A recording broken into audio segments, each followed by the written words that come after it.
Zenless Zone Zero releases tomorrow night, probably tomorrow night by the time you're watching this video, and I've been lucky enough to be able to play around with a number of characters, both from CBT 2, 3, and then now officially, so that I can tell you guys basically what's going on with the game, or in this case, my opinion, my thoughts on some of the characters. Now, I will say, based on a number of different things, my opinions are subject to change, especially on post-release once I really get into the nitty-gritty of the game. But as of right now, all the experience that I have with playing the game, I'm going to give you a roundup of where I feel like certain character strengths and values lie. And this is, of course, coming from someone who plays both gacha and fighting games. I got a comment last time that pretty much asked me why some people are saying that now, not the fighting game part, just like as a blank person or as a blank player. It's because I want to let you guys know that my thought process, my perspective on a lot of things is coming from a fighting game background first and then a gacha game second. So with the knowledge that I have about gacha games, it's easier for me to tell you guys this, that, and the third, or like make it more appropriate for what happens in a gacha game. And then with a fighting game background, it's way easier for me to look at a character, for instance, like Andy or Grace, and tell you, okay, that character's really good, here's why, and go from there. But without further ado, let's jump into it, and then we're gonna go through all of the tier. Cool. So I have things set up in a, hold on. So I pretty much have everything set up in a tier 0 through tier 4 type of manner. This is typically what you're going to be seeing with CN. I know recently we did this for Honkai Star Rail. Pride One went ahead and made the official change. And Genshin, I think, is still on like SSS, A rank, all that kind of stuff. So I'm not entirely too sure, but regardless of where you're from, you should be familiar with how a tier list works. If you're not familiar with how a tier list works, you basically rank things on particular criteria. I don't necessarily have all these criteria listed out. It's more so just based on experience, gameplay, natural feeling. I'll do my best to explain why certain things are, but I'm gonna try to not overcomplicate. I tend to do that a lot. I'm gonna try to not overcomplicate why I'm saying what I'm saying. So I'm pretty much just gonna go off the top of my head. I think it's easier for me to set a precedent and then go from there, right? So looking at things, I talk a lot about Grace as a character. I wanna go ahead and establish that I feel like Grace is a tier 1 character. The reason that I think Grace is a tier 1 character is because the schmovement, that's something that we call it in fighting games, but it's just like smooth movement. She has really good schmovement, okay? Good movement. I don't want to confuse y'all, but schmovement is kind of nice. Anyway, Grace has good schmovement. She is one of the characters that I feel like in the right hands, especially in a fighting game player's hands, or just someone that has high execution, you're able to pay attention to what you're doing. You don't have to think about it per se. It just happens. She is able to continue her basic attack string while also being able to weave in dodges or back dashes or even forward dashes and grenades. She's able to take care of all that, which I think is awesome in this game. The reason I'm saying that is because she's great at anomaly building, and with the amount of shock that she can provide to any one given team, even by herself, she's also able to get her damage out of that shock that she's able to provide, because shock has a little bit of a DOT effect once it's applied as an attribute. When we're looking at this from a team perspective, what Grace is able to do for the team, like I mentioned before in yesterday, which guys, by the way, yesterday's video blew up. Thank you. Oh my gosh, 50K. At the time of recording this, that video is at 50K. You want to talk about monetizing a new channel? That's the one. Anyhow, Grace, as I mentioned in the previous video, is able to help out with these teams because of the schmovement, because of the switch tech opportunities, and because of the quick responses to her attacks, right? It's a smooth process overall. One of the key things you'll learn within the game is that everyone has, I don't want to say unique roles, but they excel at doing something. That doesn't mean that they have to do that one thing. And I think I'm very appreciative of Zenless Zone Zero being able to do that, right? But now that we have a precedent, right? The character that I would place in tier 1, this is kind of like your A rank, if you will. These are like my rock solid characters. They're not too broken, they're not too great, but they're not bad, right? Like get the job done, no problem, easy peasy lemon squeezy. You pull this character, you're cruising through the rest of the game, right? You don't have to really struggle. You just have to learn how to play the character. And I guess that goes for everybody, but I'm going to go straight to tier 0. Ellen is number 1. All right. Before I would have told you, and I'm just going to like do it. I would have told you these two are neck and neck. And a part of me still feels that way, but not right now.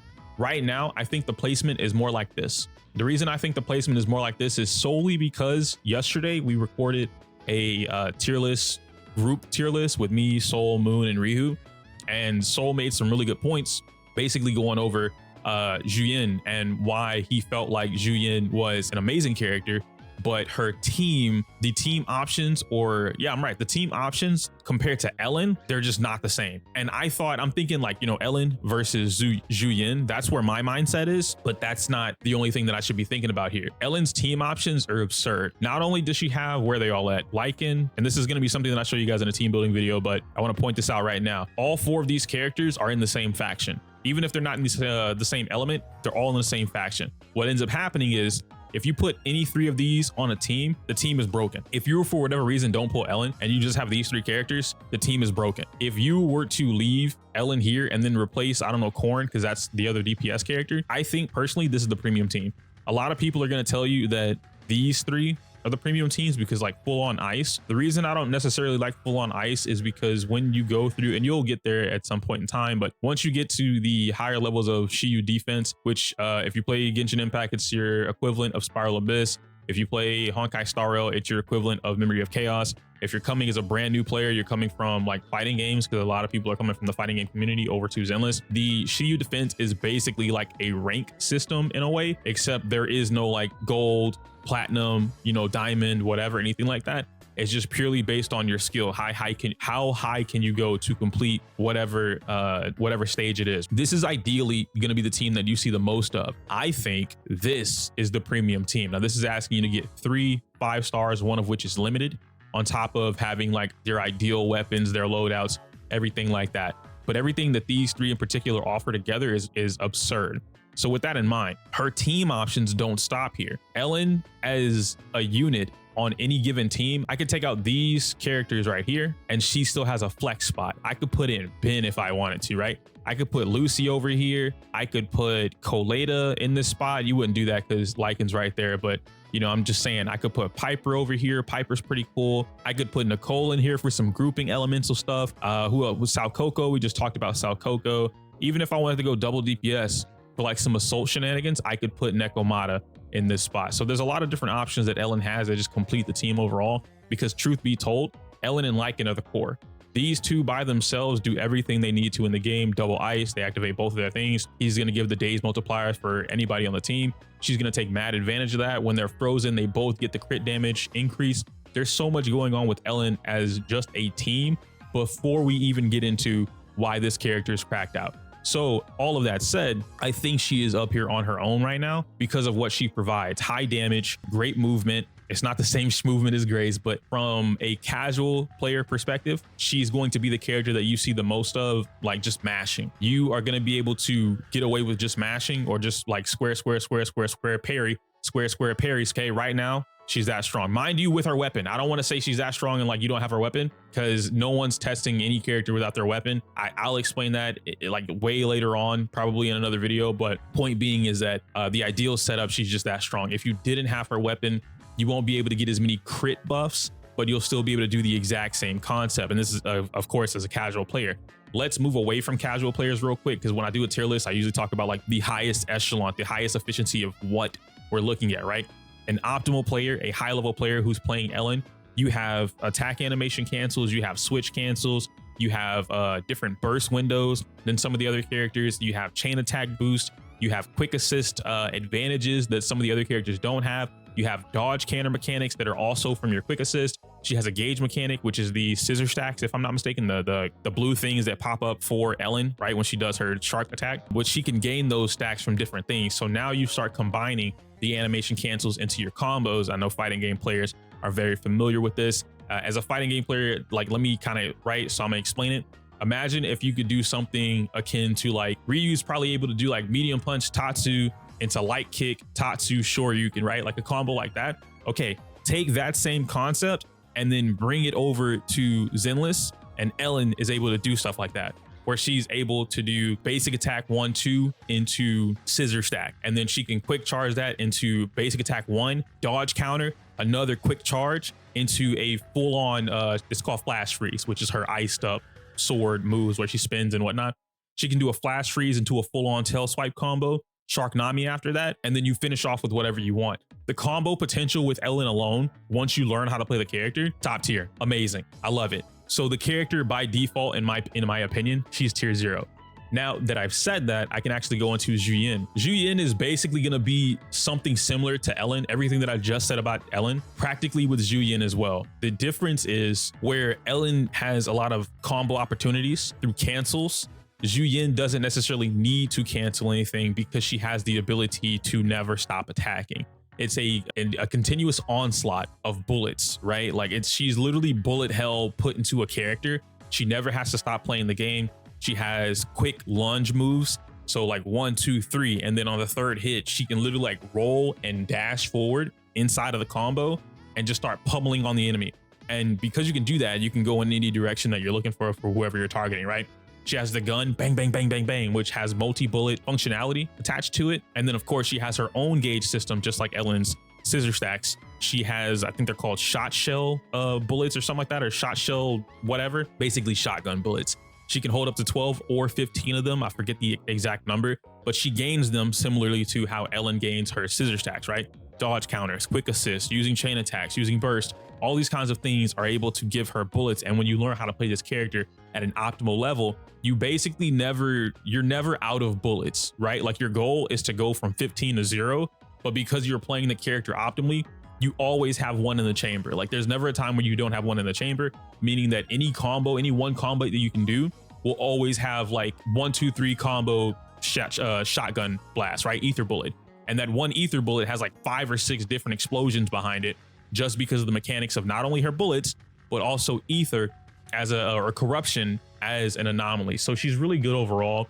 She's great at anomaly buildup. And then her thing right now is that she's kind of attached to Nicole. If you end up going for Zhu Yuan, you really want to invest in your Nicole. Now, I think, and I don't remember who's on the banner. I think it's what, Saokaku, Corin, and Lucy. It might be Anton, but I do know that whenever Nicole's around, you really want to try and grab as many Nicoles as possible up to T6 if you're going to be focusing on Zhu Yuan, because Nicole being better just makes Zhu Yuan better. And overall, they're a great pair. Moving away from that, we can actually go into, I just talked about Lycaon a little bit. I know I went on a huge tirade for Lycaon in like the last 3 videos. You guys probably haven't seen all 3, but I've gone on a tirade of Lycaon. I would have told you Lycaon is tier 0, but I don't think he's on the same level as Ellen, simply because he doesn't have the same opportunities that she has. However, I do think that Lycaon is the best daze or stunner in the game. A stunner is someone that builds up your stun meter, your daze bar for the enemies, so that you can combo them. And then you'll notice, if you watch any gameplay, you'll see something like when they get dazed, the bar starts glowing rainbowy, and you'll see 150% under it, times 150% under this rainbow bar. Well, what Lycaon's able to do is whenever you activate his core passive, which is just either having another ice character on the field or someone from his faction, you're going to be able to add another 30-something% damage multiplier on top of that. In CBT 3, it was 35%. So he's able to add 180, or rather he takes the 150 to 185%, almost 200% of a damage multiplier. That basically just means you're doing 200% or close to 200% extra damage than you would be doing on your normal hits. And if you start adding in stats, crit rate, crit damage, penetration value, all these other things built into the game system, you start doing a crazy amount of damage. It's good for Zhu Yuan, it's good for Ellen, it's good for Grace, because their single target moves, or their one, I press square one time, you get 3 or 5 different hitboxes. They have so many hitboxes on their moves. Whereas Lycaon can hit multiple enemies, but Lycaon is typically hitting one enemy with one kick. You know, maybe another enemy gets caught by the same kick, something like that.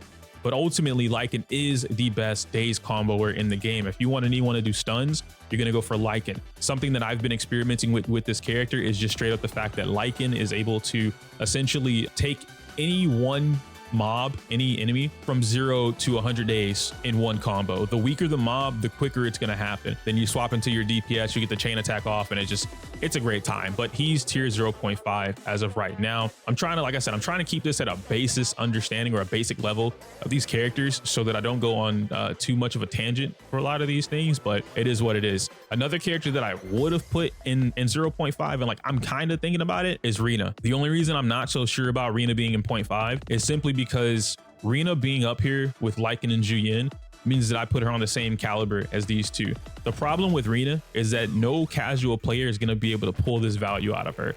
I talked about this briefly in the previous video with like the best 5 stars and why you would want to pick whatever. But in Rina's case, Rina is amazing. She's going to bring you penetration value. I think she also brings you like 35% penetration value, which is huge, right? It's basically a defense ignore to everybody on the field for as long as her dolls are on the field. At one point, I thought it was like dolls attacking, but no, it's just the dolls on the field. Now, why that might be a problem, why I'm saying that casual players won't be able to pull the value out of her, you need to master switch tech. A lot of players are going to be doing reactionary button inputs. You will mash until you see a bright golden flash, and then you're going to mash parry. That's how most players are going to play. When you're playing the game, you'll see something at the bottom. If you get hit, it's called a defensive or reactive assist, which means that while your character is in recovery or tumble state, they're falling backwards, I can press R1 or L1, and then the next character lined up in the team will come out, rush towards the enemy, and then basically keep the onslaught of attacks going, just to pretty much make up for the damage loss. There's also another assist called quick assist.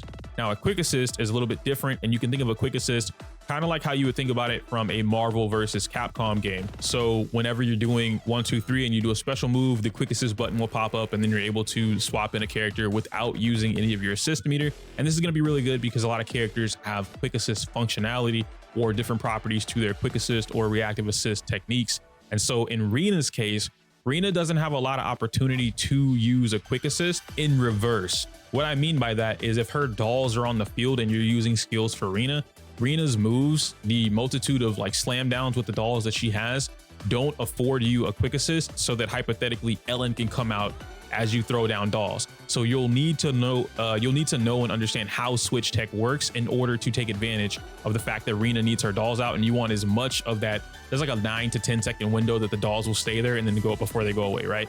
You want to be able to take advantage of that as possible. However, you have to keep this in mind because it's not like the dolls are attacking. They don't function like how Lucy's pigs do. Lucy's pigs function where they're always on. As soon as she comes out and then goes away, the pigs are on the field beating up an enemy until the enemies are gone. Her dolls don't function this way. Because of that, you need to be more aware. And so you need to be able to keep refreshing that if you care about that penetration value, which penetration value is huge. You also get a shock anomaly and a lot of build up, and she's pretty good overall with just assisted damage. So she's good. I would have put her up here, and in like a higher caliber, I probably would, but I think the majority of players will not be able to do what I'm talking about. Because of that, I want to say she's tier 1. I don't think Rina's value is stronger than Lycaon's. That's number 1. And number 2, I just don't think casual players are going to be able to do what we're doing here, but it is what it is. Moving away from tier 1, or rather moving from tier 0.5 and going into tier 1, I feel like Lucy is in a similar situation to Rina, except Lucy has so much value, dude. At tier 0 out of the gate as a 5-star, or A rank character, A rank agent, Lucy out of the gate is wonderful. If in the event you get this character to T6, pack it up. If you get a T6 Lucy, she's a 0.5 character, maybe even T4. This character is wonderful, bro. The amount of support that she brings to the table just by being the type of character that she is, a fire support. So not only does she add value to new or older units like Soldier 11 or Koleda and helps them with DPS, especially Soldier 11, but she also is able to provide value to everyone on the team. I think they released her kit information on Twitter. Her passive, if you activate Lucy's passive, her crit rate, whatever Lucy's crit rate and crit damage is, then gets transferred to the pigs. So when she's not on the field, imagine 3 mini Lucys are on the field when she's not on the field.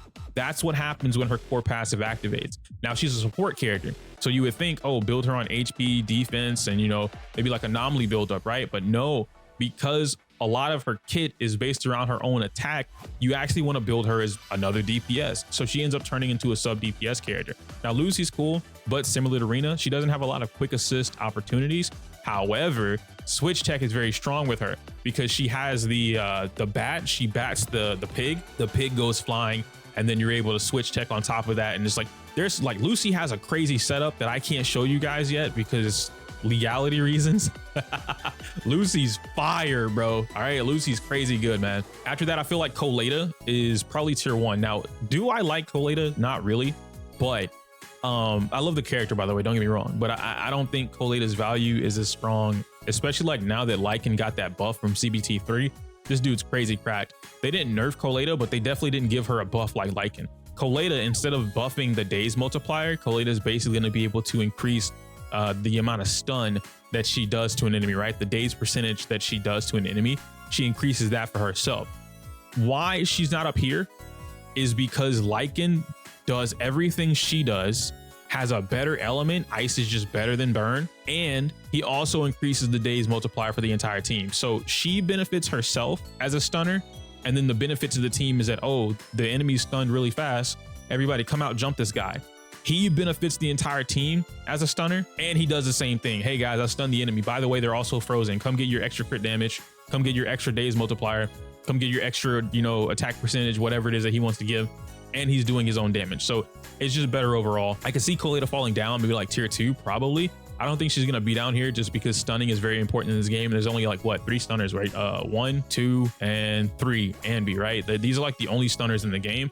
So their value is automatically up. Ambi's value, especially as a free character, and then once you get T6, her value is automatically up. I can't say that I put her in tier 1. I don't have enough experience with a T6 Ambi to be able to put her up here. And then compared to Koleda and Lycaon, I just don't think she stuns as fast, which kind of keeps me from putting her in the same position as Koleda, but that would be what it is. So I'd probably keep her in tier 2, to be fair. I think Ambi's solid. I think Ambi actually has some really good mix-up opportunity with the team, being that she has an uppercut, she has a launcher, which is now going to let you do air combos. She's one of the few characters in the game that actually has a launcher. I think she has a launcher. Lucy technically has a launcher, but the hitbox on it is so weird that it's really hard to pull off. Piper has a launcher. Saokaku has a launcher. Those 3 characters have oh, and then Lycaon has a launcher in the game too. So yeah, any character that has a launcher pretty much allows you to juggle them. You can now switch and carry the character and juggle it so they can't touch the ground, things like that. There is a combo limit. So after a certain point, the enemy will just fall. 9 times out of 10, they'll die, but the enemy will just fall. So you can't juggle somebody forever unless they change that on official release, but it is what it is. Another tier 1 character, Nekomata. Now, actually, I think Nekomata might be tier 0.5. I'm gonna keep it a buck. I was gonna put her in tier 1, but then I really like sat down and thought about it. Let me explain Nekomata, okay? The reason I think Nekomata is one of the better DPS characters, if not, she's top 3 DPS characters, period, like flat out, right?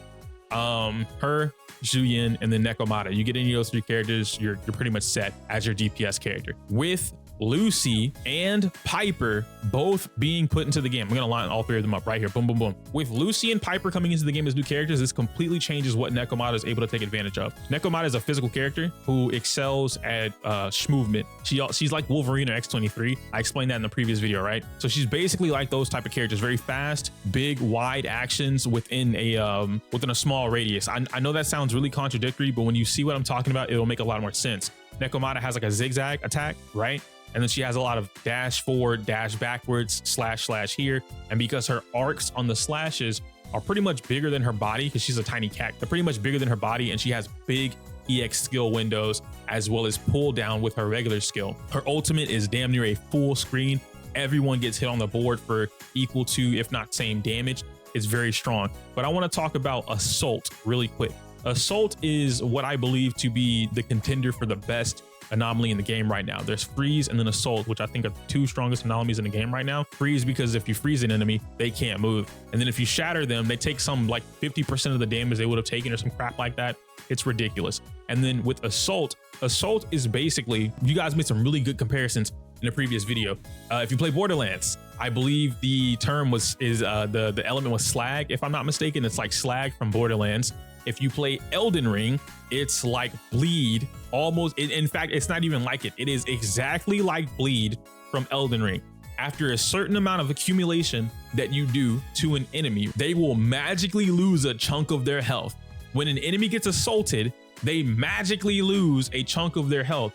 And what makes it even better about Assault is that whenever the enemy pretty much gets assaulted, they now also have a flinched status or a debuff attached to them for just a few seconds. I don't know the exact timing on flinch, maybe like 5 to 10 seconds. Why flinch is important and why I think it's overlooked right now, and people might be saying like, oh yeah, Nekomata's not strong, you know, she's bottom 5, whatever. Flinch is kind of busted. We just talked about Lycaon, and I told you guys about like how he takes the days multiplier from 150% to 185%.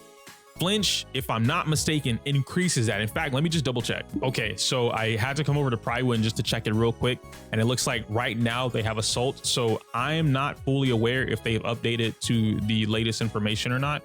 So I'm gonna go based off of this, and then I'll explain the little bit that I know, okay? So when you do Assault, right, it interrupts the enemy. So whatever the enemy was doing, it's a cold hard stop. They just stop. No more doing whatever they were doing, right? Great addition to the Assault debuff itself. Then you deal a massive amount of physical damage, and you increase the days inflicted on the target. Now, reading it this way means that you're increasing the days that you do, right? The stun that you're able to do, meaning it makes them significantly easier to stun. That's great Still good, still pretty much top tier. I don't have to get into the nitty gritty of that. It's just an assault by itself is just very good, right? One or the other, they're both broken abilities to have on any team. The reason why I'm saying I think she's up here now is very similar to how Zhu Yuan did not have team components to really help her excel at what she wanted to do, but Ellen did. Nekomata was in the same position. These two characters, Lucy and Piper, did not exist during CBT 2 or 3. Which means for Nekomata, the only characters that you really had to take her to the next level or to help her would have been Corin or somebody from the Cunning Hairs to activate her core passive, which means that you would only be able to use pretty much Nekomata, Anby, and then Corin, and that would activate something for you, right? Or you would remove Corin and then put somebody else on the team. Now, a cool thing about the game, anyone in the factions, like if you find anyone in the faction, right, you have, what is it, Anby, Billy, Nicole, while they don't share elements, they all help one another, which is very solid, very good. Very solid, very good. So they pretty much like make it up for anything. And then also Nekomata as well, right? You could replace Nekomata with Billy, replace Billy with Nekomata, and you would get the same results. Yeah. So everyone in every faction pretty much works together. So if you're worried about, man, I want to use Ben, Koleda, and Grace, do they work together? Yes, they work together. If you want to use Ben, Grace, and Anton, they work together, so it's fine. I will say though, Soldier 11 is probably the next one I want to talk about for like a brief moment, and it's really easy. Soldier 11 doesn't have a lot going for her. It's just pure damage. She just has easy access to damage. It's fast. If you want to save energy, which I highly suggest you do, then you learn her perfect timing basic attacks, which basically instead of using skill, so instead of using your energy to activate her fire suppression is the inflamed slashes that she does. Multi-hitting attack, a lot of fire damage, and easier to crit, plus fire resistance, something like that, like fire resistance reduction on the enemy, something like that she gets from fire suppression.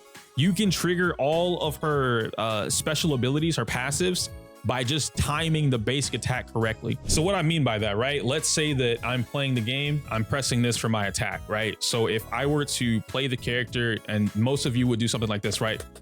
You mash, yeah? But if you were to time it, so it would look something like hold on, I'm pressing the wrong button, but whatever. It would look something like 1, 1, 2, 1, 2, 3. If you learn how to time it, you still get the fire suppression from whatever it is that you're doing. You still get all of the buffs from fire suppression without burning the meter, meaning that you can save your meter for switch techs or big dick combos, or even quick assist. I don't necessarily see her going any higher than tier 1, especially with the competition that she may have now and in the future. But same thing with Nekomata, Lucy, and Piper. Crazy good characters. Crazy good opportunity for this girl, or really anyone on the team for that matter. And with that being said, I feel like it's appropriate for me to put them in tier 1. These two characters alone are so good, bro. Piper is a crazy anomaly builder for physical. If you get a Piper dude, put her with Nekomata, put her with Billy, whatever you want, she's gonna be making assaults happen like crazy. The amount of, basically she's like a physical Saokaku, right? Saokaku, everybody looks at her for like the whole ice thing. Piper's Saokaku, but significantly better. This character is just dumb, all right? You don't even have to attack with her a lot. You literally just spin to win. I mean, you really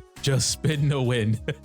And you're gonna pop bleed or assault on somebody. Lucy, we talked about Lucy a little bit earlier, and that's why I feel like Lucy is in the tier 1 spot very, very easily. There's really no questioning whether or not I think Lucy is tier 1. And again, with the copies of Lucy, like going to T4, T6, something like that, she's gonna jump up here. So it is what it is. I do think Anton would be next. Saokaku too, right? But I'll separate them. I think Anton is more than likely a tier 2 character. Anton being someone that he's the only electric DPS in the game by definition. He does really good damage, and he has the ability to help juggle enemies. I don't want to say that as like that's a key factor in like making him some of the stronger characters in the game, but with Anton having this, it's called an install in fighting games. It's basically where you do a certain action and then the character has a transformative state. So what Anton does is he has a regular base kit set, so like regular basic attacks with a drill, and it's not a powered up drill. Then he goes into his install. So after you use a skill, he goes into an install, and then his drill now has all shock attribute attached to it.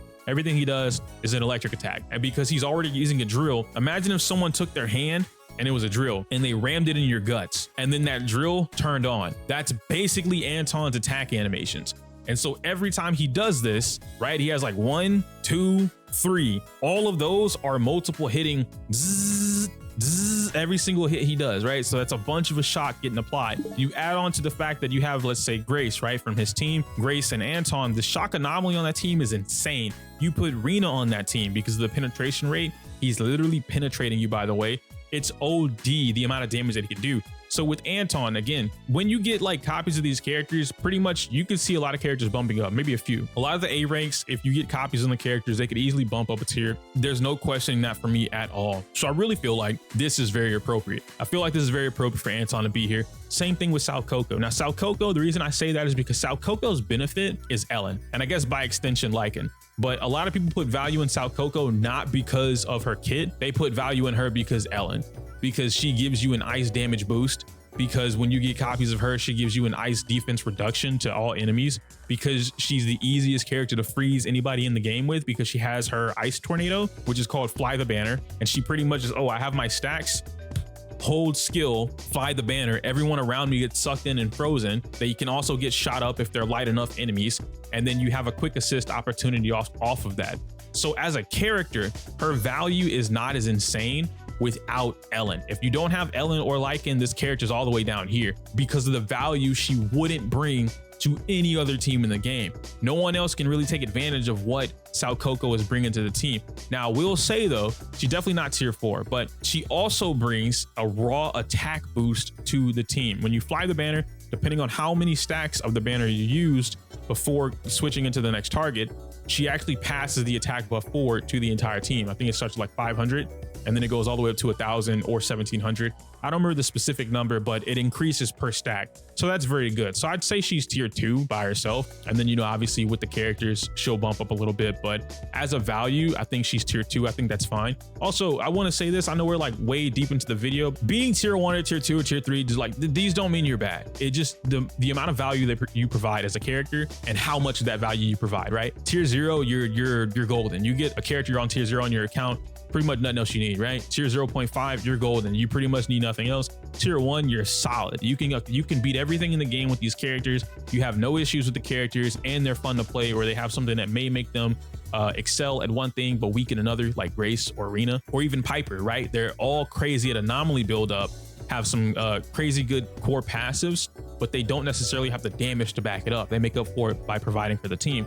So it works in their favor. That's pretty much all the tiers are, guys, right? Next up, we have Nicole. Now, I think Nicole is one of those characters where like by herself here, maybe here, it's hard to say because Nicole and Saokaku are very similar. I think Nicole is only good for certain characters. I will say though, Nicole benefits more teams than Saokaku. So if I were basing it off just team value, it'd be like this. But Nicole only brings value passively as like a team buff to Zhu Yuan. Her passive is doing more ether damage. She's not a DPS character, so her own passive doesn't benefit her. She does have a giant black hole, but it's not big enough until you get core passives. Once you start getting passes of her, then the black hole gets huge, or the radius gets significantly bigger. I think it increases by 3 meters or something like that. So it sucks in a lot more. You start adding in the fact that you can do double chain attacks with this character, right? Back-to-back chain attacks. So you have 2 black holes on the field at one time, which means you can suck up one group of enemies, go into another chain attack, suck up another group of enemies, and both black holes are on the field at the same time. So you're doing a significant amount of corruption damage if you build her to do that. So it's a whole different build type with that particular character, because that's not a normal build for her, right? You're not normally building her to have all of that corruption damage stacked into that black hole. But if you play her that way with the whole double chain attack in mind, you could absolutely build this character that way. Then I could see her jumping into tier 2. But same thing that I said with Rina, I don't see the casual audience doing that, right? Taking the extra time to learn how to play a character, learn the combos, learn the execution, learn the window timing or the timing windows for a lot of things. I don't see the average player doing that. So I would have to say that she's tier 3 as of right now, because I don't see her on the same level as the other characters. You know what? To be fair though, I don't want to say that. I'm gonna leave Nicole in tier 2 because Nicole has a higher chance of jumping up in tiers compared to like Saokaku, because Nicole fits on, she's a really good flex. If you have Soldier 11, but you don't have Koleda, right? So you have Soldier 11, you could add Ambi and Nicole and then trigger these 2 for the core passive, but you won't get Soldier 11's core passive. But you will still be able to get good stun from Ambi, and you'll be able to get good suck up and ether damage by herself for Nicole. But if you did have Koleda, well, now all you do is you replace Ambi with Koleda, and now you activate their passives, but you don't activate Nicole's, which, like we mentioned earlier, doesn't really matter for anybody besides Nicole and Zhu Yuan. So she's one of the characters where like her core passive is the least effective for a number of people on a team. So it's a good flex spot, right? You only care about her crowd control ability, which is very good. Then you combine that with any Bangbu, like there's a new Bangbu, the astronaut looking Bangbu, he summons a black hole. You put that on the team with her, now you have 2 black holes happening. It's really good, and one of them's free. The Bangbu doesn't take energy. After that, we have the last 3 pretty much, right? So I'm just kind of gonna place them and see where they go. Ben, Corin, and Billy. Billy is a solid DPS character. I just don't think he's solid enough. I don't think he does enough damage. I think Ambi does more damage than Billy, but I could be wrong on that. I didn't do the calcs. It just feels that way because Billy doesn't have enough damage. I think Corin does more damage than Billy. I think Corin's problem is she stays on a field for too long. Granted, she is the DPS character, but what I mean by stays on a field for too long is that you're just holding the chainsaw, right? A big thing that Corin has is holding the chainsaw. Now, at an optimal level, I think Corin has combos. I think Corin has some great combos that we just haven't really discovered. I didn't play a lot of Corin because I was more focused on the 5-star characters. I don't think a lot of people played Corin, especially if they had like combos in mind, but Corin's animations look like they have combos. And I know she has great switch tech. You do the chainsaw and you hold it and then you switch out. She'll hold it for a little longer just to keep the enemy in place, which allows you to take advantage of repositioning for your new character. So I feel like Corin's great. I think Corin going in tier 3 is pretty solid. Now it gets harder, right? Because we were doing this with Moon and we were going over like the tier list, and at one point we had Corin in tier 1, we being them, not necessarily me, but it was harder because I knew where I was going to place other characters or what I was going to say. When I'm looking at these tier lists and I say like, oh yeah, Corin's tier 1. Corin does not have the same value as Grace. She does not have the same value as Rina. She does not have the same stun value as Koleda. She's not doing the same damage output as Soldier 11. She doesn't have the same support values as Lucy or even the anomaly buildup that Piper has. They're both physical, but Piper just brings more of a benefit to the table with that anomaly buildup because of how much she'll be able to trigger assault. Now, however, Corin can build up her own assault very good, but you have to change the build, right? You need a little bit more anomaly than you would penetration rate or crit values, and that might make her DPS a little lower in sacrifice of getting more assaults. So with that, you would have to bump her down. Now we get into tier 2. Does she bring more value than Ambi? Does she bring more DPS than Anton, Saokaku, Nicole? It's hard to say, right? Because again, no one really took Corin to the next level. I don't even know what her copies do to be able to tell you like, oh yeah, these are busted or really good. So I want to put her in tier 3 for safety. Ben is slept on. The only reason Ben is in tier 4 for me is because Ben is a character that you don't need. Like Ben has some great value. He brings shields to the team so you don't take damage. Think of Zhongli from Genshin Impact or Aventurine from Honkai Star Rail. He also brings crit value increase. You now have Fu Xuan, right? Fu Xuan brings a crit rate boost to the entire team as long as her force field is up. Ben is basically that. As long as his shields are up and you have someone that's fire or from his faction, he's gonna bring, I think it's like 16 or 20% crit rate to the entire team. A good thing to look out for is anyone that gives you any kind of boost for your values on a team just for free, like a core passive, those characters are automatically gonna be something that you should look out for. Why? Because those values are very hard to come by. Why is penetration rate so good? 35%, because penetration rate in the game is really hard to get. No one's going to be able to get 100% in the game except Koleda, and it's very hard for her to get that. You need every premium resource possible, all the gear, the disk drive sets for her to get that, and then you need her to do specific functions in the game in order to keep that 100% penetration value up, or close to 100% penetration value up. Rina could help you cheese that, but like I'm saying, by themselves. Ellen is the only character in the game that gives herself, again, with premium resources, gives herself 100% or close to 100% crit rate in the game. Zhu Yuan is a close second, being able to give herself about 50 to 70% free crit rate with premium resources, but you need premium resources. This is not something that's going to be like, when I tell you guys building crit, you're going to see like, oh yeah, the same Genshin stuff, 1-to-2 crit ratio. No, you're going to see more crit values that are closer to like 48%, 54% crit rate, and then like 130 or 121% crit damage. Those are going to be the average builds that you see in this game because it's very hard to get everything that you want for a character. Penetration value is important, crit value is important, attack percent is important, your elemental damage is important, and there's not enough disk drives with these main stats to be able to allocate all of this stuff. You have to get perfect rolls in the stuff, and rolls are very hard. That's why I say Ben's value, like as a unit, the support, what he brings, it's probably up here. The crit value and shield alone are up here. You don't need shields, and that's kind of the big point, right? Like the game makes it so easy for you to not take damage a lot of the time, especially early on when you guys are looking at the stuff, that you really don't need shields. However, if you did need shield and you really valued shields, he's up here like in tier 2. I can see that for sure. But that's pretty much it. I think we wrapped up this chill list pretty quick, or not quick. Fuck no, it was like 45 minutes. Overall, this is kind of like my final thoughts and opinions on a pre-launch tier list where I think characters are going to be placed. And then what I like to do is pretty much come back to this after about a month, or maybe after like the first patch, maybe going into 1.1, we'll see. And then look at, was I right? Was I wrong? How did characters get built out? Who played what? Things like that. But we'll see how time goes on. Let me know your thoughts and opinions down below on how you guys feel about the tier list. If you agree or disagree, if you played the game, don't tell me nothing if you ain't played the game. If you played the game, where do you feel like certain characters will go? Or if you've seen some of the tier lists, maybe from CN or some other creators, compare and contrast, you know, what did you think about whatever it was? But that's gonna be it for me today, guys. Like the video, comment, subscribe. Thank y'all so much for literally getting me monetized on the channel in one video. I appreciate that. Hopefully we can keep the rest of the good output going forward. Let me know more videos that you guys want me to do during launch week. I'll try and get everything situated and done. And with that out of the way, I can't say my usual outro because it's inappropriate for YouTube. Smell you later.